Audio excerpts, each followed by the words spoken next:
بسم اللہ الرحمن الرحیم۔ خالد بن ولید کی منزل مدائن ہی تھی۔ مدائن فارس کی شہنشاہی کا دل تھا، لیکن مدائن پر شب خون نہیں مارا جا سکتا تھا۔ خالد بن ولید جانتے تھے کہ مدائن کو بچانے کے لیے کسریٰ ساری جنگی طاقت داؤ پر لگا دیں گے، اور خالد بن ولید یہ بھی جانتے تھے کہ غیر مسلموں خصوصاً عیسائیوں کے چھوٹے چھوٹے قبیلے ہیں جو کسی لڑائی میں شریک نہیں ہوئے۔ خطرہ تھا کہ آتش پرست ان قبیلوں کو اپنے ساتھ ملا لیں گے اور مدائن کے ارد گرد انسانوں کی بڑی مضبوط دیوار کھڑی ہو جائے گی۔ اس خطرے سے نمٹنے کے لیے ضروری تھا کہ ان قبیلوں کو اپنا وفادار بنا لیا جائے۔ اس مقصد کے لیے خالد بن ولید رضی اللہ تعالیٰ عنہ نے اپنے ایلچی مختلف قبیلوں کے سرداروں سے ملنے کے لیے روانہ کر دیے، صرف یہ دیکھنے کے لیے کہ یہ لوگ سوچتے کیا ہیں اور ان کا رجحان کیا ہے۔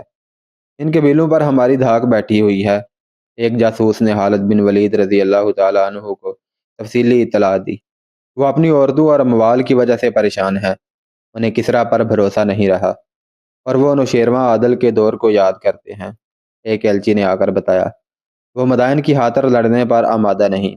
انہیں معلوم ہو گیا ہے کہ بنی تغلب، نمر اور ایاد جیسے بڑے اور جنگجو قبیلوں کا کیا انجام ہوا ہے۔ وہ اطاعت قبول کرنے کے لیے تیار ہیں، ایک اور ایلچی نے بتایا، بشرط یہ کہ ان کے ساتھ انصاف کیا جائے اور محصولات کے لیے انہیں مفلس اور کنگال نہ کر دیا جائے۔ خدا کی قسم، وہ مانگیں گے ہم انہیں دیں گے۔ خالد بن ولید رضی اللہ تعالیٰ عنہ نے کہا، کیا انہیں کسی نے بتایا نہیں کہ ہم زمین پر قبضہ کرنے اور یہاں کے انسانوں کو غلام بنانے نہیں آئے؟ ان سب کے سرداروں کو بلاؤ۔ ایک دو مورخوں نے لکھا ہے کہ خالد بن ولید رضی اللہ تعالیٰ عنہ نے عراق کے طول و عرض میں جگہ جگہ حملے کر کے اور شب خون مار کر تمام قبیلوں کو اپنا متحد بنا لیا تھا۔ یہ صحیح نہیں۔ حقیقت یہ ہے جو زیادہ تر مورخوں نے بیان کی ہے کہ خالد بن ولید رضی اللہ تعالیٰ عنہ نے دوستی کا ہاتھ بڑھا کر ان قبیلوں کو اپنا اتحادی بنا لیا تھا۔ ان کے اطاعت قبول کرنے میں خالد بن ولید رضی اللہ تعالیٰ عنہ کی دہشت بھی شامل تھی۔ یہ خبر صحرا کی آندھی کی طرح تمام تر قبیلوں کو پہنچ گئی تھی کہ مسلمانوں میں کوئی ایسی طاقت ہے جس کے سامنے دنیا کی کوئی بڑی سے بڑی فوج بھی نہیں ٹھہر سکتی۔ ایرانیوں کے متعلق بھی انہیں معلوم ہو گیا تھا کہ ہر میدان میں انہوں نے مسلمانوں سے شکست کھائی ہے اور عیسائیوں کو آگے کر کے خود بھاگ کر آتے رہے ہیں۔ ان کے علاوہ ایران کے بادشاہوں اور ان کے حاکموں نے انہیں زر خرید غلام بنائے رکھا اور ان کے حقوق بھی غصب کیے تھے۔ خالد بن ولید رضی اللہ تعالیٰ عنہ نے ان کے ساتھ دوستی کے معاہدے کر کے ان سے اطاعت بھی قبول کروا لی اور انہی میں سے اموال مقرر کر کے محصولات وغیرہ کی فراہمی کا بندوبست کر دیا۔ انہیں مذہبی فرائض کی ادائیگی میں پوری آزادی تھی۔ ان لوگوں نے یہ بھی دیکھ لیا کہ مسلمان ان کی اتنی حسین عورتوں کی طرف آنکھ اٹھا کر بھی نہیں دیکھتے تھے۔ خالد بن ولید رضی اللہ تعالیٰ عنہ نے ان کے ساتھ معاہدے میں یہ بھی شامل کر لیا کہ مسلمان ان کی حفاظت کے ذمہ دار ہیں۔ ولید کے بیٹے ایک قبیلے کے بوڑھے سردار نے خالد بن ولید رضی اللہ تعالیٰ عنہ سے کہا تھا، نوشیروان عادل کے دور میں ایسا ہی انصاف تھا، یہ ہمیں بڑی لمبی مدت بعد نصیب ہوا ہے۔ خالد بن ولید رضی اللہ تعالیٰ عنہ نے دریائے فرات کے ساتھ ساتھ شمال کی طرف پیش قدمی شروع کر دی۔ آگے عراق یعنی فارس کے زیر نگی سرحد ختم ہوتی اور رومیوں کی سلطنت شروع ہوتی تھی۔ شام پر رومیوں کا قبضہ تھا۔ خالد بن ولید رضی اللہ تعالیٰ عنہ نے بڑے خطرے مول لیے تھے، مگر یہ خطرہ جس میں وہ جا رہے تھے سب سے بڑا تھا اور مسلمانوں کی فتوحات پر پانی پھیر سکتا تھا۔ یوں معلوم ہوتا تھا جیسے یکے بعد دیگرے اتنی زیادہ فتوحات نے خالد بن ولید رضی اللہ تعالیٰ عنہ کا دماغ خراب کر دیا ہے، لیکن ایسا نہیں تھا۔ مورخوں نے لکھا ہے کہ خالد بن ولید رضی اللہ تعالیٰ عنہ حقائق کا جائزہ لے کر سوچتے تھے، ان کا کوئی قدم بلا سوچے نہیں اٹھتا تھا۔ خدا کی قسم، ہم نے مدینہ کو زرتشت کے پجاریوں سے محفوظ کر لیا ہے، خالد بن ولید نے اپنے سالاروں سے کہا۔ اب ایسا خطرہ نہیں رہا کہ وہ ہماری خلافت کے مرکز پر حملہ کریں گے۔ کیا یہ اللہ کا کرم نہیں کہ فارسیوں کو اب اپنے مرکز کا غم لگ گیا ہے؟ سالار کاکا نے کہا۔ وہ اب عرب کی طرف دیکھنے سے بھی ڈریں گے۔ لیکن صاحب ابھی مرا نہیں، خالد بن ولید رضی اللہ تعالیٰ عنہ نے کہا۔ اگر ہم یہیں سے واپس چلے گئے تو کسریٰ کی فوج پھر اٹھے گی اور یہ علاقے واپس لینے کی کوشش کرے گی جو ہم نے فارسیوں سے چھین لیے ہیں۔ ہمیں ان کے راستے بند کرنے ہیں۔ اور میرے بھائیوں، کیا تم میں سے کسی نے ابھی سوچا نہیں کہ آتش پرستوں کے پہلو میں رومی ہیں۔ اگر رومیوں میں کچھ عقل ہے تو وہ اس صورتحال سے جو ہم نے عراق میں پیدا کر دی ہے فائدہ اٹھائیں گے، وہ آگے بڑھیں گے، اور اگر وہ کامیاب ہو گئے تو عرب کے لیے وہی خطرہ پیدا ہو جائے گا جو اس سے پہلے ہمیں زرتشت کے پجاریوں سے تھا۔ خالد بن ولید رضی اللہ تعالیٰ عنہ نے زمین پر انگلی سے لکیریں کھینچ کر اپنے سالاروں کو بتایا کہ وہ کون سا راستہ ہے جس سے رومی آ سکتے ہیں، اور وہ کون سا مقام ہے جہاں قبضہ کر کے ہم اس راستے کو بند کر سکتے ہیں۔ وہ مقام فراز تھا۔ یہ شہر فرات کے مغربی کنارے پر واقع تھا۔ وہاں پر رومیوں اور فارسیوں کی یعنی شام اور عراق کی سرحدیں ملتی تھیں۔ عراق کے زیادہ تر علاقے پر اب مسلمان قابض ہو گئے تھے۔ یہی علاقے خطرے میں تھے۔ فرات سے خشکی کے راستے کے علاوہ رومی یا فارسی دریائی راستہ بھی اختیار کر سکتے تھے۔ مشہور یورپی مورخ لین پول اور ہینری سمتھ، جو جنگی امور پر زیادہ نظر رکھتا تھا، لکھتے ہیں کہ خالد بن ولید رضی اللہ تعالیٰ عنہ نے نہ صرف میدان جنگ میں دشمن کو غیر متوقع چالیں چل کر شکست دینے کی اہلیت رکھتے تھے، بلکہ جنگی تدبر بھی ان میں موجود تھا، اور ان کی نگاہ دور دور تک دیکھ سکتی تھی۔ وہ آنے والے وقت کے خطروں کو پہلے ہی بھانپ لیا کرتے تھے۔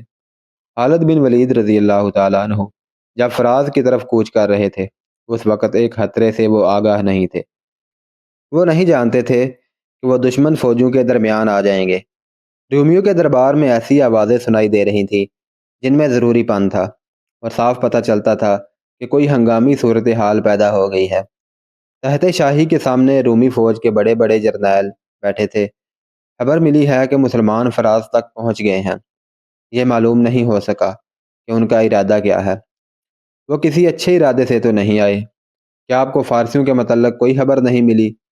ان کے پاس مدائن کے سوا کچھ نہیں رہا۔ پھر ہمیں انتظار نہیں کرنا چاہیے۔ بیشتر اس کے کہ مسلمان ہمارے ملک میں داخل ہو جائیں، ہمیں ان پر حملہ کر دینا چاہیے۔ کیا تم سے بڑھ کر کوئی احمق ہماری فوج میں کوئی اور ہوگا؟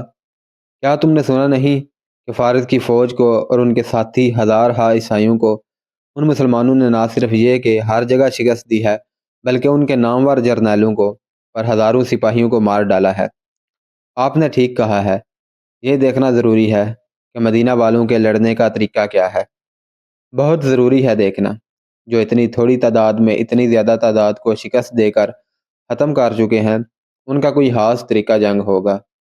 ہم بھی فارس کی فوج کے خلاف لڑ چکے ہیں۔ یہ صحیح ہے کہ ہم نے فارسیوں کو شکست دی تھی، لیکن ہماری فوج کی نفری ان سے زیادہ تھی۔ اب میرا فیصلہ سن لو۔ ہم فارسیوں کو ساتھ ملا کر مسلمانوں کے خلاف لڑیں گے۔ فارسیوں کو ساتھ ملا کر؟ کیا ہمیں یہ بھول جانا چاہیے کہ فارسیوں کے ساتھ ہماری دشمنی ہے؟ ہماری آپس میں جنگیں ہو چکی ہیں۔ ہاں، ہمیں بھول جانا چاہیے۔ مسلمان ان کے اور ہمارے مشترکہ دشمن ہیں۔ ایسے دشمن کو شکست دینے کے لیے اپنے دشمن کو دوست بنا لینا دانش مندی ہوتی ہے۔ ہم فارسیوں کی طرح شکست نہیں کھانا چاہتے۔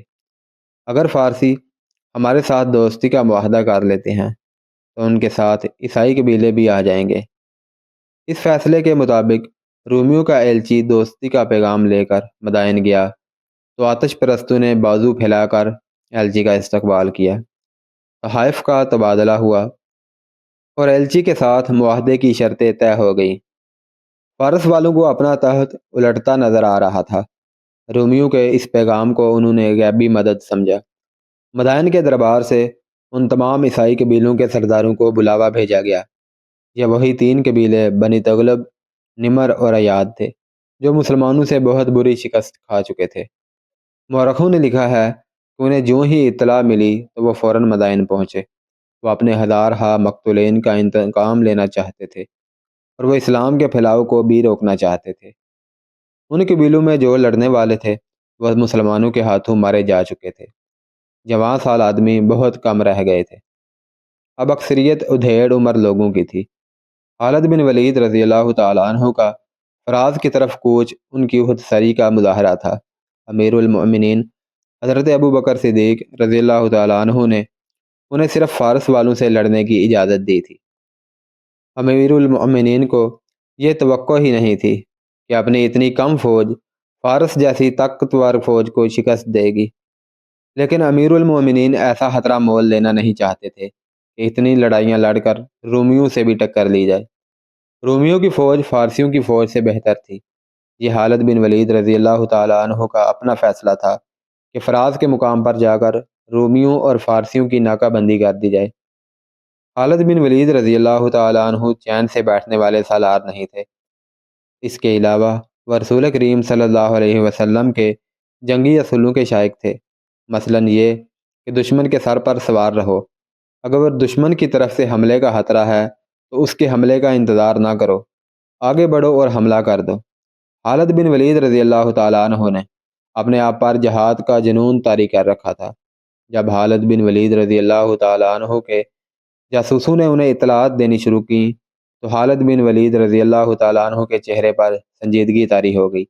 انہیں پتہ چلا کہ وہ دو فوجوں کے درمیان آ گئے ہیں، ایک طرف رومی اور دوسری طرف فارسی، اور ان کے ساتھ عیسائی قبیلوں کے لوگ بھی تھے۔ خالد بن ولید رضی اللہ تعالیٰ عنہ کے ساتھ نفری پہلے سے کم ہو گئی تھی، کیونکہ جو علاقے انہوں نے فتح کیے تھے وہاں اپنی کچھ نفری کا ہونا لازمی تھا، بغاوت کا خطرہ بھی تھا اور آتش پرست فارسیوں کے جوابی حملے کا بھی۔ خالد بن ولید رضی اللہ تعالیٰ عنہ فراز میں رمضان 12 ہجری دسمبر 633 عیسوی کے پہلے ہفتے میں پہنچے تھے۔ مجاہدین روزے سے تھے۔ مسلمانوں کی فوج دریائے فرات کے ایک کنارے پر ہمدان تھی، دوسرے کنارے پر بالکل سامنے رومی، ایرانی اور عیسائی پڑاؤ ڈالے ہوئے تھے۔ دونوں طرف کے سنتری فرات کے کناروں پر ہر وقت پہرے پر کھڑے رہتے اور گشتی سنتری گھوڑوں پر سوار دریا کے کناروں پر پھرتے رہتے تھے۔ خود خالد بن ولید رضی اللہ تعالیٰ عنہ دریا کے کنارے دور تک چلے جاتے اور دشمن کو دیکھتے تھے۔ ایک شام رومیوں اور ایرانیوں کی ہیمہ گاہ میں ہڑبونگ مچ گئی اور وہ لڑائی کے لیے تیار ہو گئے۔ وجہ یہ ہوئی کہ مسلمانوں کے کیمپ سے ایک شور اٹھا تھا اور دف اور نکارے بجنے لگے تھے۔ تمام فوج اچھل کود کر رہی تھی۔ دشمن نے اسے حملے سے پہلے کا شور سمجھا۔ اس کے سالار وغیرہ فرات کے کنارے پر آ کر دیکھنے لگے۔ ان کے گھوڑے زینوں کے بغیر بندھے ہوئے ہیں۔ دشمن کے کسی آدمی نے چلا کر کہا، وہ تیاری کی حالت میں نہیں ہے۔ کسی اور نے کہا، وہ دیکھو۔ ایک اور نے کہا، آسمان کی طرف دیکھو۔ مسلمانوں نے عید کا چاند دیکھ لیا ہے۔ آج رات اور کل سارا دن یہ لوگ خوشیاں منائیں گے۔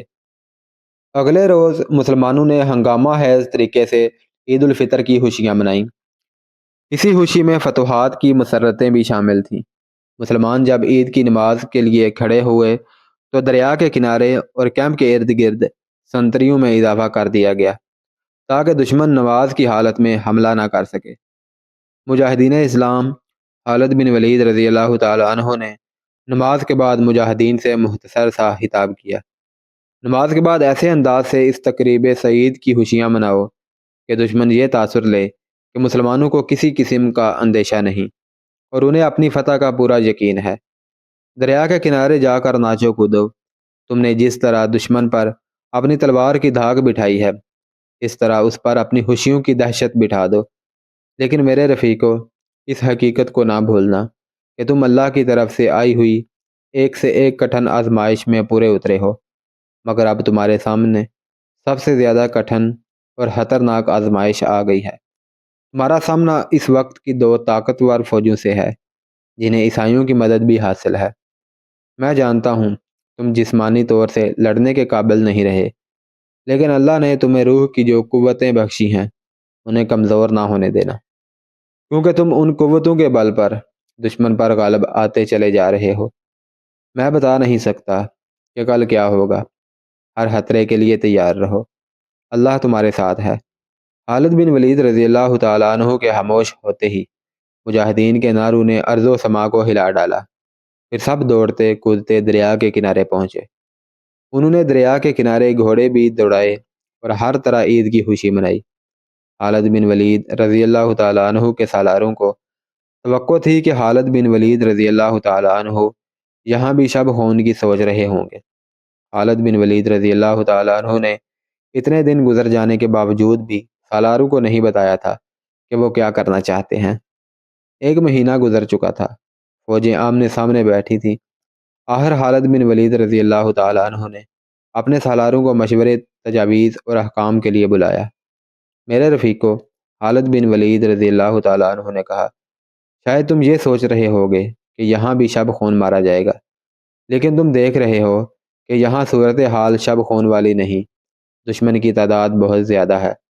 ہم ہمیشہ قلیل تعداد میں لڑے ہیں، لیکن یہاں ہمارے درمیان دریا خال ہے۔ دشمن اس دریا سے فائدہ اٹھا سکتا ہے۔ تم نے دیکھ لیا ہے کہ دشمن اتنی زیادہ طاقت کے باوجود ہم پر حملہ نہیں کر رہا۔ اس سے صاف ظاہر ہوتا ہے کہ وہ احتیاط سے کام لے رہا ہے۔ ہمارے لیے بہتر یہ ہے کہ اس کی احتیاط کو ہم اور تول دیں اور حملے میں پہل نہ کریں۔ میں چاہتا ہوں کہ حملے میں پہل وہ کرے۔ اگر تم کوئی مشورہ دینا چاہو تو میں اس پر غور اور عمل کروں گا۔ تقریباً تمام سالاروں نے متفقہ طور پر کہا کہ ہم پہل نہ کریں اور کوئی ایسی صورت پیدا کریں کہ دشمن دریا عبور کرے۔ کچھ دیر سالاروں نے بحث و مباحثہ کیا اور ایک تجویز پر متفق ہو گئے، اور اسی روز اس پر عمل شروع کر دیا گیا۔ اس کے مطابق کوئی ایک دستہ تیار ہو کر دریا کے ساتھ کسی طرف چل پڑتا۔ دشمن یہ سمجھتا کہ مسلمان کوئی نقل و حرکت کر رہے ہیں، چنانچہ اسے بھی اس کے مطابق کوئی نقل و حرکت یا پیش قدمی کرنی پڑتی۔ یہ سلسلہ 15-16 دن چلتا رہا۔ بعض مورخوں نے لکھا ہے کہ رومی مسلمانوں کی ان حرکات سے تنگ آ گئے۔ وہ پہلے ہی مسلمانوں کے خلاف کسی میدان میں نہیں لڑے تھے۔ ان کے سالاروں کے ذہنوں میں یہ بات آسیب کی طرح سوار ہو گئی تھی کہ جس قلیل فوج نے فارسیوں جیسی طاقتور فوج کو ہلنے کے قابل نہیں چھوڑا، وہ فوج کوئی خاص دور چلتی ہے جسے ان کے سوا کوئی اور نہیں سمجھ سکتا۔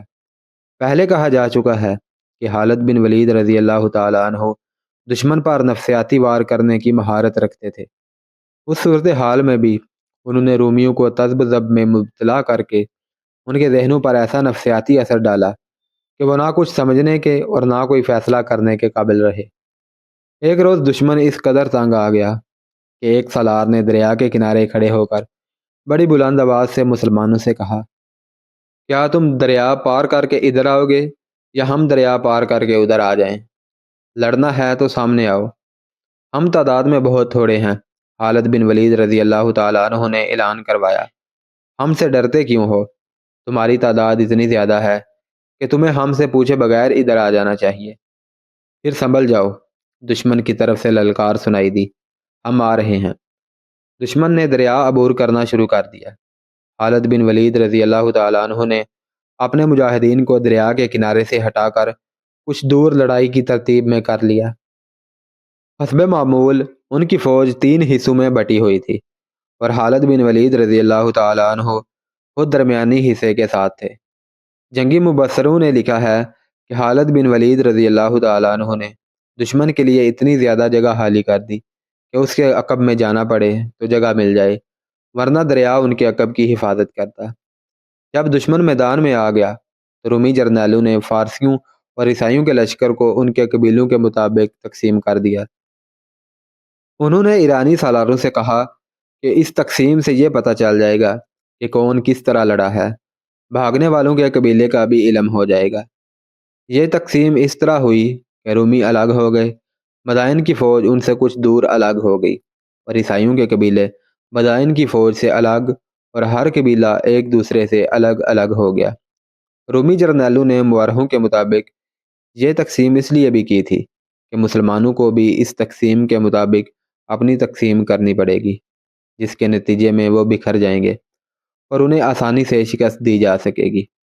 میرے رفیقو، خالد بن ولید رضی اللہ تعالیٰ عنہ نے دشمن کو اس طرح تقسیم ہوتے دیکھ کر اپنے سالاروں کو بلایا اور ان سے کہا، خدا کی قسم، دشمن خود احمق ہے یا ہمیں احمق سمجھتا ہے؟ کیا تم دیکھ نہیں رہے کہ دشمن نے اپنی جمعیت کو کس طرح بکھیر دیا ہے؟ دشمن نے ہمارے لیے مشکل پیدا کر دی ہے۔ ابن ولید سالار کاکا بن عمرو نے کہا، اس کے مطابق ہمیں بھی بکھرنا پڑے گا، پھر ایک ایک کا مقابلہ 10-10 کے ساتھ ہوگا۔ دماغوں کو روشنی دینے والا اللہ ہے۔ خالد بن ولید رضی اللہ تعالیٰ عنہ نے کہا، ہم آمنے سامنے کی لڑائی نہیں لڑیں گے۔ سوار دستوں کے سالار سن لیں، فوراً سوار 2 حصوں میں تقسیم ہو کر دشمن کے دائیں اور بائیں چلے جائیں۔ پیادے بھی ان کے ساتھ رہیں اور دائیں اور بائیں پہنچ کر عقب میں جانے کی کوشش کریں۔ میں اپنے دستوں کے ساتھ دشمن کے سامنے رہوں گا۔ دشمن پر ہر طرف سے شدید حملہ کر دو۔ دشمن ابھی لڑائی کے لیے تیار نہیں ہوا۔ چاروں طرف سے دشمن پر ایسا حملہ کر دو کہ اس کی تقسیم درہم برہم ہو جائے۔ اللہ کا نام لو اور نکل جاؤ۔ رومی، ایرانی اور عیسائی تقسیم تو ہو گئے تھے، لیکن ابھی لڑائی کے لیے تیار نہیں ہوئے تھے۔ خالد بن ولید رضی اللہ تعالیٰ عنہ کے اشارے پر مسلمانوں نے ہر طرف سے حملہ کر دیا۔ دشمن پر جب حملے کے ساتھ ہر طرف سے تیر برسنے لگے تو اس کے بٹے ہوئے حصے اندر کی طرف ہونے لگے اور ہوتے ہوتے وہ ہجوم کی صورت میں یکجا ہو گئے۔ مسلمان سواروں نے تھوڑی سی تعداد میں ہوتے ہوئے اتنے کثیر دشمن کو گھیرے میں لے لیا۔ دشمن کی حالت ایک گھنے ہجوم کی سی ہو گئی، جس سے گھوڑوں کے گھومنے پھرنے کے لیے جگہ نہیں رہی۔ ایرانی اور عیسائی پہلے ہی مسلمانوں سے ڈرے ہوئے تھے۔ وہ چھپنے یا پیچھے ہٹنے کے انداز سے رومی دستوں کے اندر چلے گئے اور انہیں حرکت کے قابل نہ چھوڑا۔ مسلمان سواروں نے دوڑتے گھوڑوں سے دشمن کے اس ہجوم پر تیر برسائے، جس سے دشمن کی اتنی بڑی تعداد اور زیادہ سمٹ گئی۔ اس کیفیت میں پیادہ مجاہدین نے حلہ بول دیا۔ عقب سے حملہ ایک سوار دستے نے کیا۔ خالد بن ولید رضی اللہ تعالیٰ عنہ نے اپنے تمام سوار دستوں کو ایک ہی بار حملے میں نہ جھونک دیا۔ دستے باری باری حملہ کرتے تھے۔ خالد بن ولید رضی اللہ تعالیٰ عنہ نے ایسی چال چلی تھی کہ لڑائی کی صورت لڑائی کی نہ رہی، بلکہ یہ رومیوں، آتش پرستوں اور عیسائیوں کا قتل عام تھا۔